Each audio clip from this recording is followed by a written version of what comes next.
Narın meyvəsinin tərkibində olan hissənin əksər hissəsi polifenollardan ibarətdir. Həmçinin onun tərkibində də karbohidrat, mineral, vitamin C bunlar var. Kimyəvi aktiv maddələrin hesabına müsbət təsir göstərir. Narın pərdəsində isə polifenol daha azdır. Narın qabığına gəldikdə isə onun belə qeyd edeyim, aktiv tirozinaza inhibitorunun aktivatorları var. Antioksidant özəlliyi daha yüksəkdir.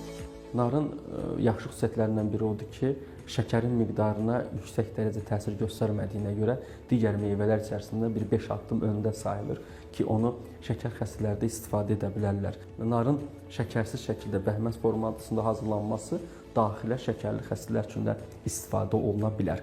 Həmçinin bəhməz şəklində ən çox da az yaşlılarda və yeniyetmə dövrlərində tez-tez xəstələnən bir insanlarda vitamin çatışmazlığı varsa, bu zaman narın bəhməz şəklində də istifadə edilməsi tövsiyə olunur. O şəkildə əgər hazırlaya bilmirlərsə, narın şirə şəklində də istifadə olunması məqsədə uyğundur.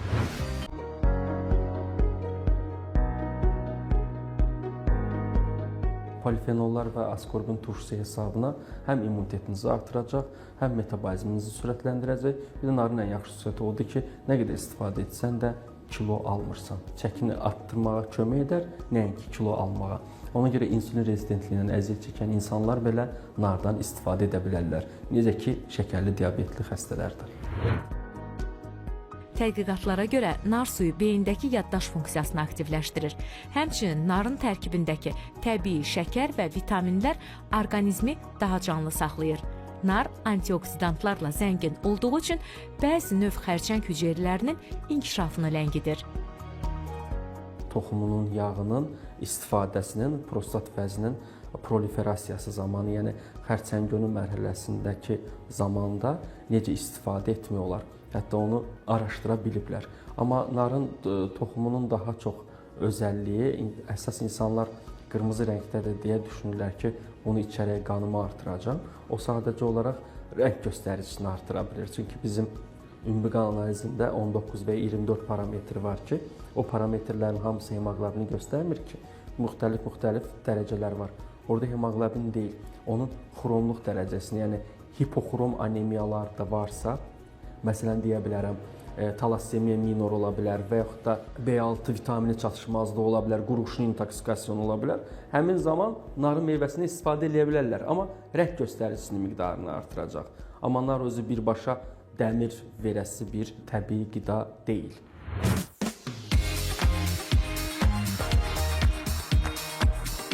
Narın şirəsi qocalmanın qarşısını alır. O həmçinin qırışları azaltmaq üçün ən gözəl vasitələrdən biridir.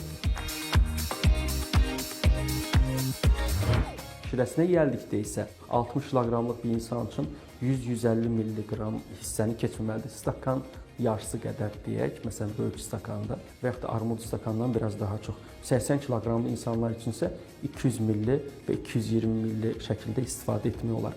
Yəni, mütləq deyil ki, kiminsə qanı aşağıdır və çəkisi azdır, mən ona daha çox 2-3 litr nar şirəsi verəcəm və bu qanı həmən artıracaq.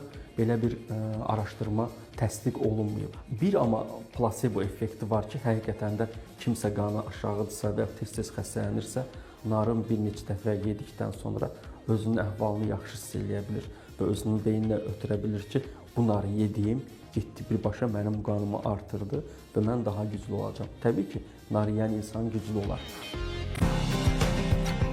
Narın tək şəkildə meyvəsi dərinin şəffaflığını artıra bilir. Çünki bizim dəri qatlarına maye ehtiyacı var. Maye ehtimalına görə effekt verir. Bir də askorbin turşusu hesabına bizim bədənimizin bir neçə hissələrində fərqli tip 1, tip 2, tip 3, tip 4 kimi kollagenlər var ki, bunlar nəinki dəri üzərindən gözün özü üçün belə və bayaq qeyd etdiyim kimi oynaqlar üçün belə faydalı sayılır.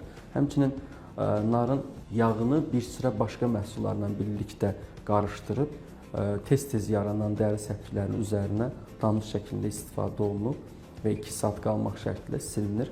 Həmin yerdə həm izini itirə bilir, həm də səpkidən azad olmağına kömək edir. Amma kimdəsə yaranan səpki əgər allergik dermatit fonunda, allergiya fonunda yaranıbsa, qeyd olunan reseptdə istifadə etmək tövsiyə olunmur.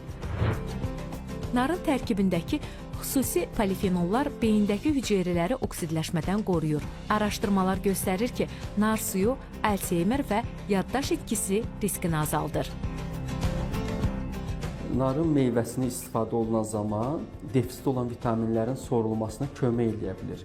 Hər hansı bir vitaminlərin sorulması ləngidiyi formada kimisə yaddaş pozulması varsa, dolayı yolla, yəni birbaşa təsir göstərmir. Dolayı yolla təsir göstərərək effekt verə bilər. Həmçinin narın yağından bir sıra Asiya ölkələrində gicgahların, qulağın arxa tərəfini və boyun nahiyəsini həmin yağla masaj edirlər və masajın hesabına qan dövranı yaxşılaşdırılaraq siz dediyiniz yaddaş probleminin, yaddaş zəifliyinin qarşısını ala bilər.